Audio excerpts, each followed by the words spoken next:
to continue the story of the analysis of the inorganic components of the tooth, we are now going to show you how one can analyze for phosphate, or phosphorus ultimately, and calcium as the tooth components. As you recall, we took 4.9 grams of teeth and dissolved them in 100 milliliters of 1.25 normal hydrochloric acid, and we called that original solution O, standing for original solution. And since there is very much phosphate in the tooth, we have to dilute, and the test we're using is very sensitive, we have to dilute it a great deal. In other words, we will start with our original solution, which we have dissolved, as I said, the 4.9 grams of teeth, and we'll take 25 milliliters of that solution and put it in a volumetric flask. We already did that last time, and dilute that up to the mark of 100 milliliters. So now we have taken 25 milliliters of the original solution and diluted it up to a 100 milliliter and call that solution A. Now, as I've said, since there is a great deal of phosphorus and the test we're using is very sensitive, we have to use a very small sample. So we take 1 milliliter of the solution A that we have and place that in a volumetric 100 milliliter volumetric flask and dilute it to the mark, and we now have solution B, that is 1 milliliter of solution A diluted to 100 milliliters. So this is what we're going to ultimately use for our sample in doing our phosphate determination. The phosphate determination is essentially a phosphomolybdate reaction, which one forms using the phosphate of the tooth and adding to it a molybdate reagent. In other words, now we will set up our 4 samples. In tube number 1, we have a water blank, a 5 milliliter water blank in tube number 1. In tube number 2, we will put 5 milliliters of a phosphate standard. That phosphate standard has in it, as I'll indicate later on, 0.008 milligrams per milliliter of phosphate. It's 8 micrograms per milliliter solution. So we use 5 milliliters of that. We must use the same volume, of course, each time in doing the colorimetric method. Then in tube 3, we will place 5 milliliters of our solution B, and in tube 4, as a repeat and as a check on our technique, we will also have 5 milliliters of solution B. Now to that, then, we must add, we now have our phosphate standard and our unknown solutions, so that now we will add 1 milliliter of the molybdate reagent to each of these tubes. This reaction is a very rapid one.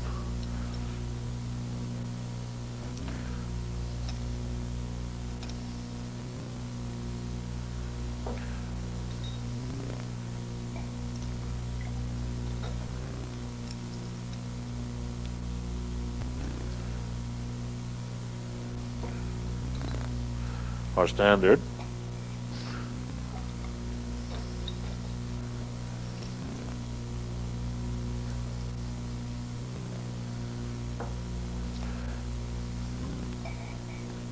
And our unknowns. You will see that in the tubes containing phosphate, at the present time, after the addition of molybdate, we have now formed phosphomolybdate, which is a light yellow color.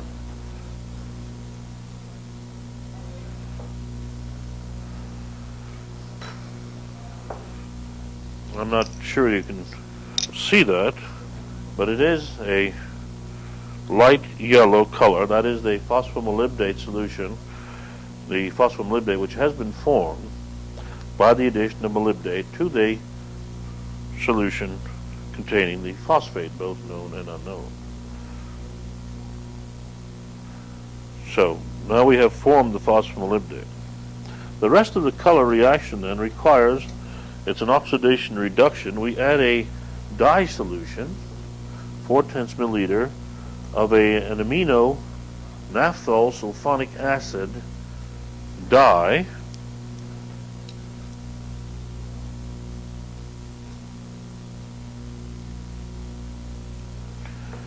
and of course we must add it to each of the tubes.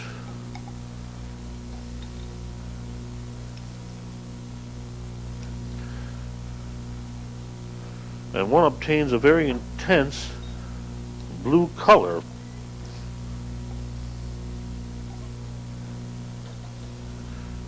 Which must be read within 10 minutes after formation.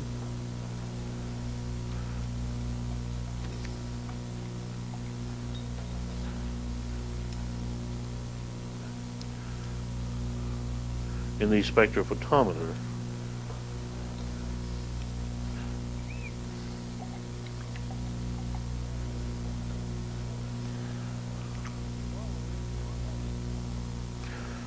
So while we're waiting for the color to form,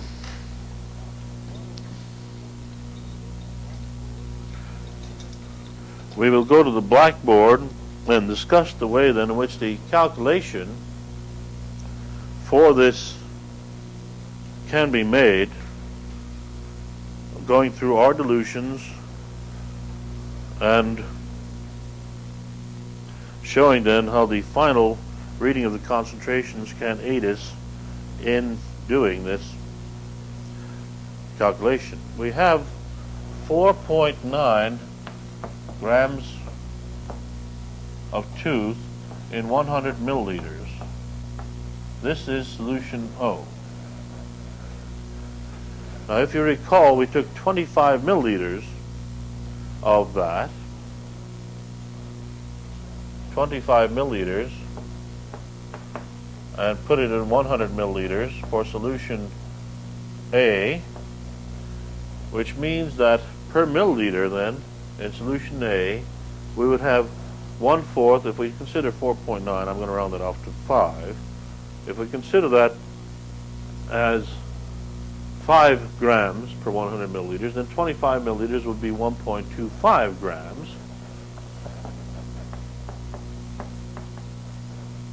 In 100 milliliters. Or if we then change the grams to milligrams, it would be 1,250 milligrams per 100 milliliters. And I think you can see that that comes to 12.5 milligrams per milliliter. And we took the 12.5 milligrams per milliliter, we took 1 milliliter of that to make our solution B, so we actually put 12.5 milligrams in 100 milliliters to make solution B.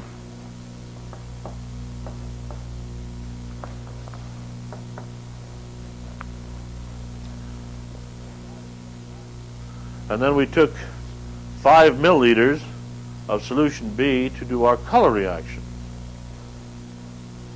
So if we look at this, we have 0.125 milligrams per milliliter times the 5 milliliters that we took. So we would have then 0.6 milligrams of tooth per 5 milliliters, and that would be in tubes 3 and 4.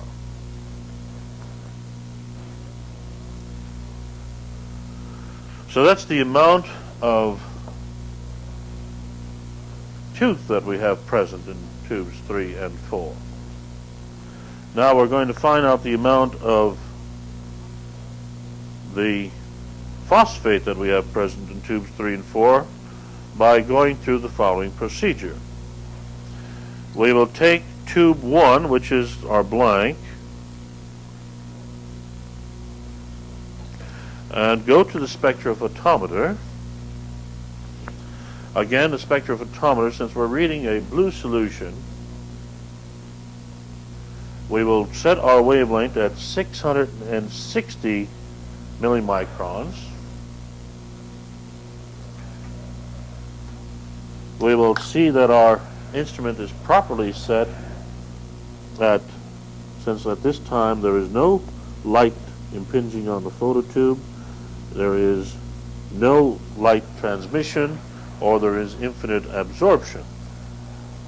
Now then, we put our blank tube in. This will be our 100% transmission.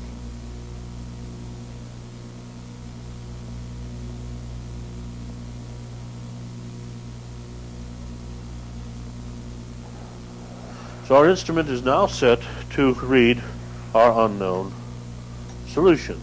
First, to read our standard. This, we know the concentration of phosphate in this, or phosphorus. All we have to do then is to insert this,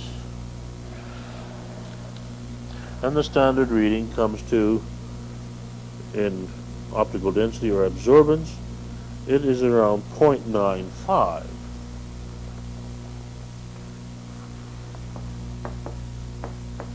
That's tube 2. We'll just put these on the board so that we'll remember them.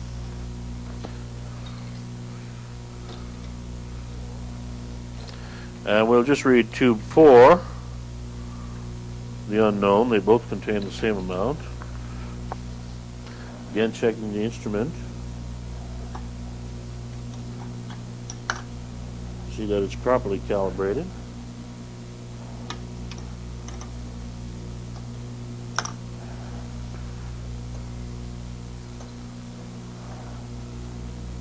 And tube 4 reads about 1.1.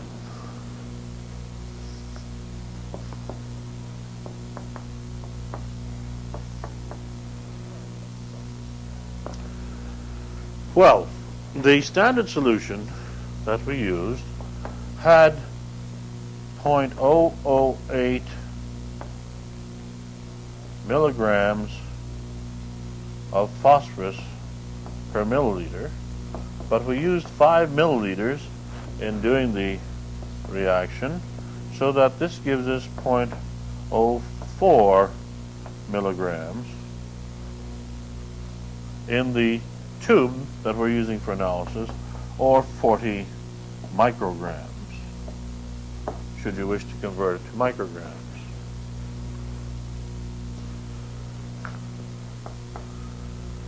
If we have 0.04 milligrams at 0.95 optical density, you can see then at 1.1 optical density, we're going to have a bit more than 0.04.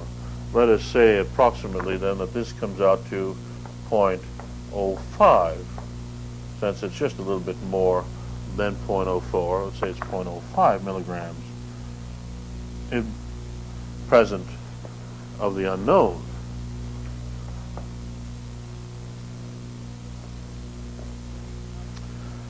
So then the calculation would be in this tube 4, we have 0.05 milligrams of phosphorus, and we have 0.6 milligrams of tooth times 100 would give us a roughly about a 10% phosphorus value.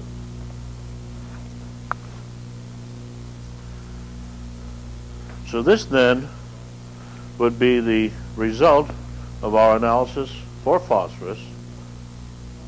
That is, that we have 10% of phosphorus present. Although we did this phosphate, you can, of course, you have for each phosphate you have 1 atom of phosphorus, so that you can, in this way, calculate the amount of phosphorus you have from, even though you're using phosphate, as the method of analysis. So our tooth then is shown to have 10% phosphorus at this particular sample, and with these figures that we have obtained from our reaction.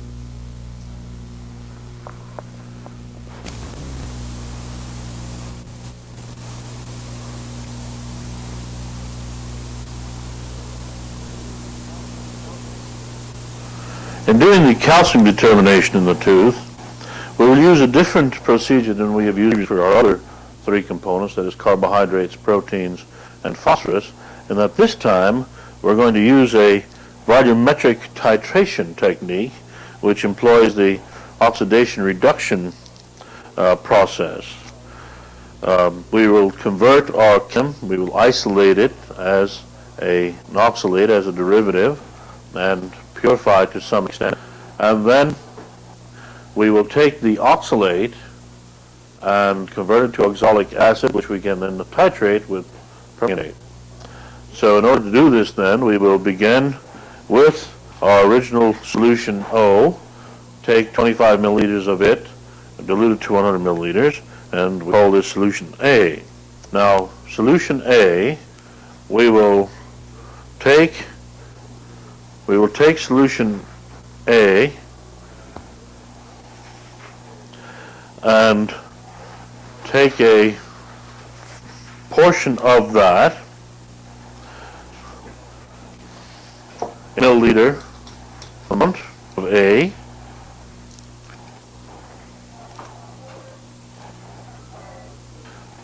pipette it into this tube. To that then we'll add series of water.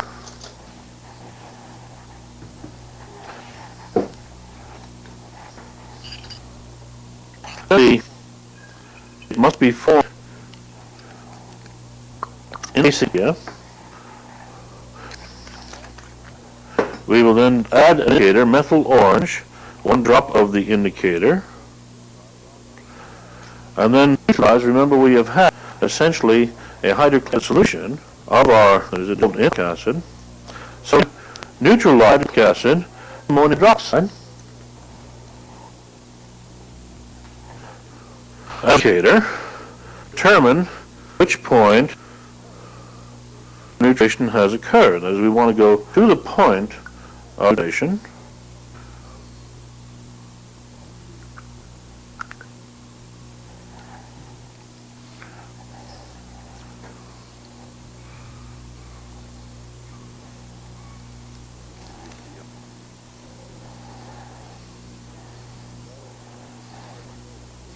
And that, as you require, milliliters. And we're now nicely yellow solution, which it ought to be in there, changing under the base conditions in ammonium hydroxide. Now then, to that we will add 2 liters of oxalic acid, ammonium oxalate,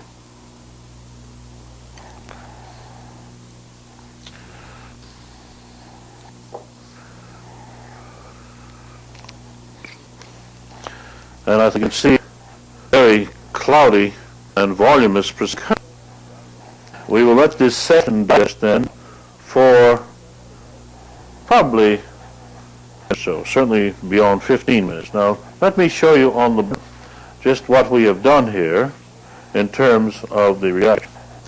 We had calcium chloride essentially as our compound. Actually we've had calcium ions and chloride ions, and to it we've added ammonium oxalate, and that gives us calcium oxalate, which precipitates out, plus of course the ammonium chloride, and we require 2 of those in order to balance the equation.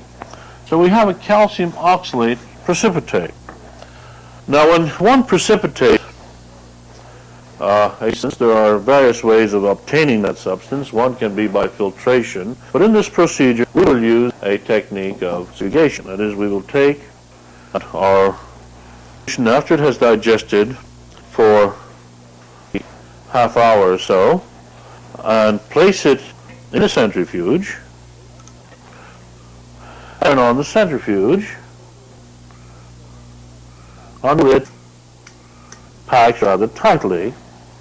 This may take 15 minutes or more.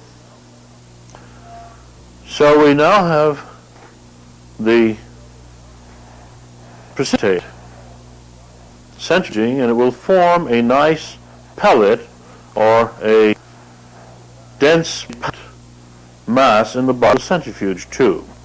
After the amount of time, and as I said, in this 15 minutes or so, we will take and have a dense precipitate in the bottom of our tube, and of course the bottom tube will have the yellow solution, the methyl, the indicator dye that we use to give us the proper knowledge of the basic conditions. Now what one does is to pour off the excess or the supernatant liquid,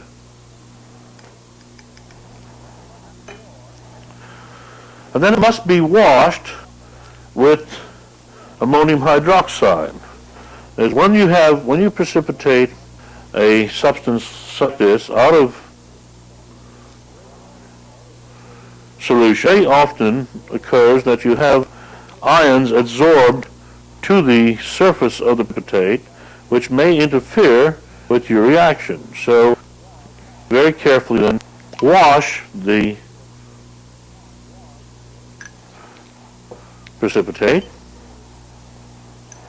stir it so that all the particles can encounter the ammonium hydroxide, and these ions then will be removed. One should be careful, of course, not to, since this is a quantitative procedure, to make sure that you have quantitative transfer.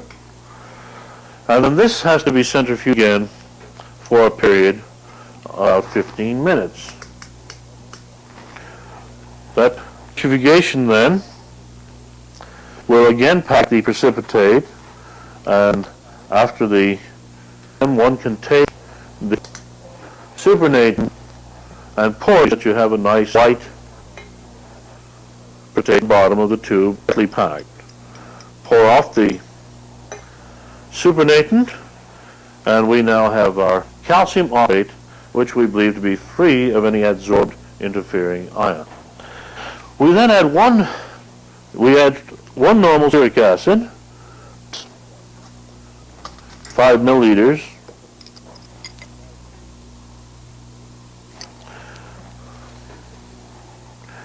and to aid the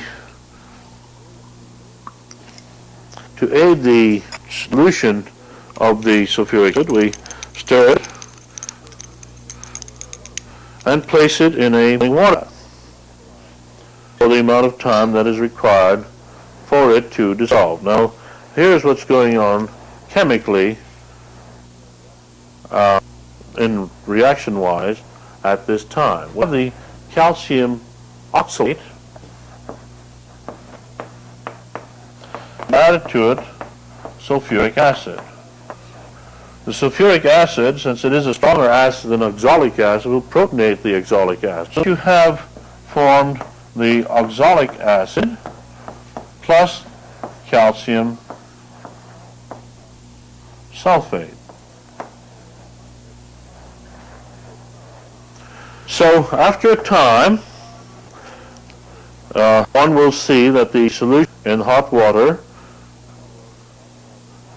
acid will finally dissolve all of the precipitate, and of course it does another thing, it heats the solution to the proper temperature. The titration with permanganate requires a hot oxalic acid solution in order for a reaction to occur. So then we can do the titration, since it is rather clumsy to do in the tube. We take the sulfuric acid dissolved calcium oxalate, which now is really oxalic acid, and pour it into a flask, and to make sure that our transfer is quantitative, we can add a little amount of water to wash the tube and make sure that we have a completely quantitative transfer. Now, to assure that this is still At the proper temperature, we can place this in a steam bath or again into the boiling water bath. If one has a hot, one can use the hot plate. So we let this get to the proper temperature. Meanwhile, then, we fill our beer with 0.01 normal potassium permanganate to make sure that we are at the 0 point.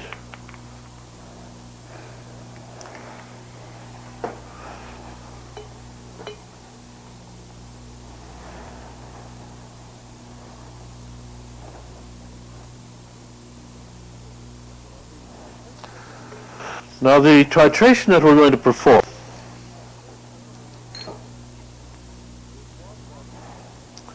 is one that uses the titrant as its own indicator. In other words, the solution that we're titrating is colorless, and as it reacts, as the permanganate reacts with the oxalate, you'll get carbon dioxide evolved, and also you will see that you have manganese formed, which is also colorless. Manganese sulfate will only occur if you have the temperature. If the solution is too cold, you'll get manganese dioxide formed. This will be a black color. The titrant that we add, which is a magenta color, will become colorless as it is reduced by the oxalic acid turn is oxidized.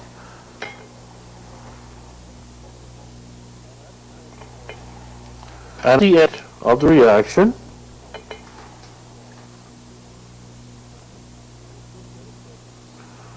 we should get a permanent pink color.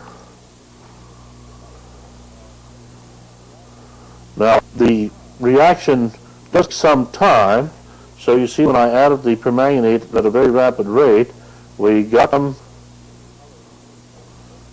color remaining. Should be, in order to reach the end point, we have an amount of color that persist.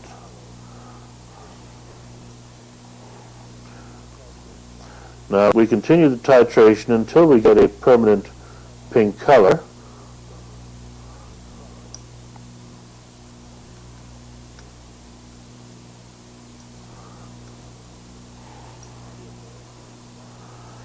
And we have known from past experiments, roughly, of permanganate, this should require. So normally when doing this titration, one perhaps would not add the titrant as rapidly as this.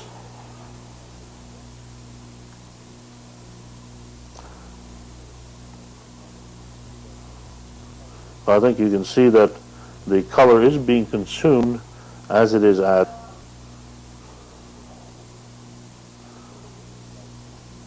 Although there is a slight tinge to the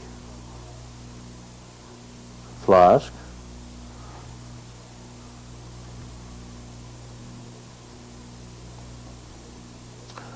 One should be able to see the end point arriving since the reactant consumes the permanganate as more and more or less and less reactant remains in the flask, the drop color persists for a longer time. I think we're approaching that time.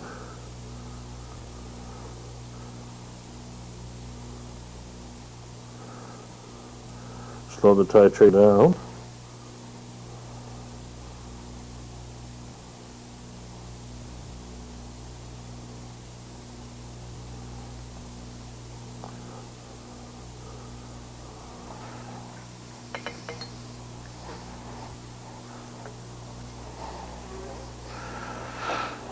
Well, finally we do reach a point at which the pink persists, and that is the end point of our titration. And we read our burette. It comes to about 20 milliliters of potassium permanganate. Again, let us go forward and we will see what has occurred here. We have the oxalate the oxalate reacts with permanganate, but in this case it's potassium permanganate, to give carbon dioxide, which is evolved. It is manganese sulfate, potassium sulfate, and of course water. And it does so in a very strict ratio.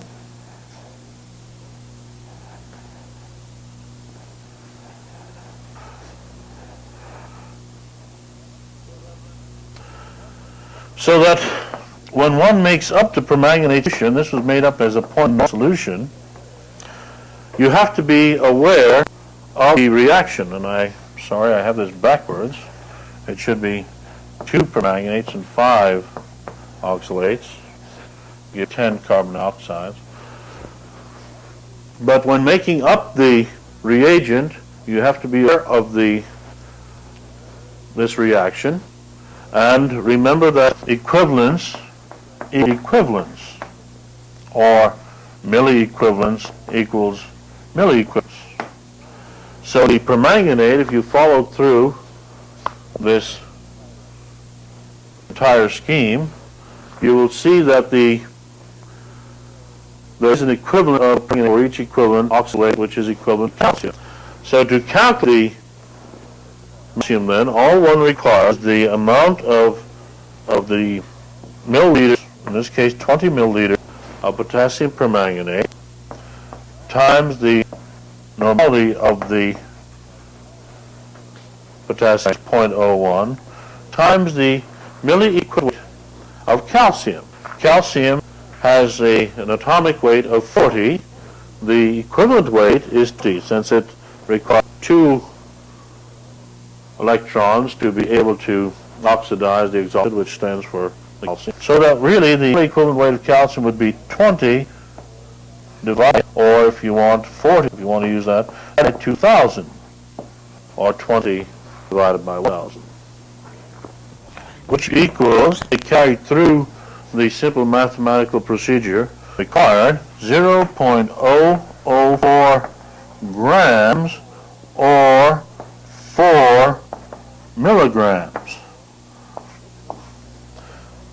This represents the amount of calcium that was present in the 1 milliliter of solution A, which we began the experiment. That is, that we took 1 milliliter of A and we precipitated out the calcium as the oxalate. So that is the amount of calcium in the milliliter solution A. Now it is necessary to calculate the amount of tooth present in milliliter solution A, and then that way we can get the percentage of calcium. So we do that by taking, remember, we'll use 5 grams per 100 milliliters as representing solution O.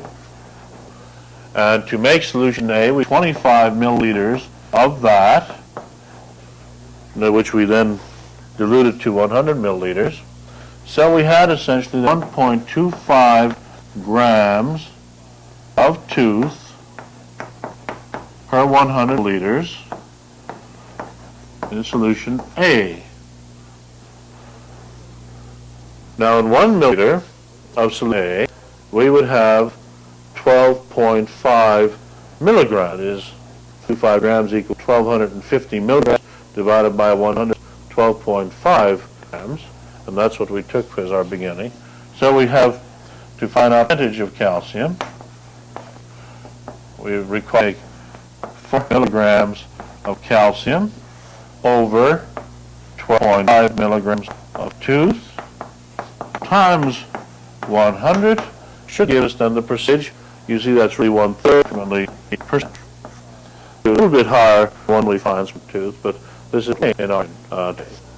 So this then explains the definitions of the in which one can the amount of protein, carbon, calcium in the teeth, the color major here, titration method.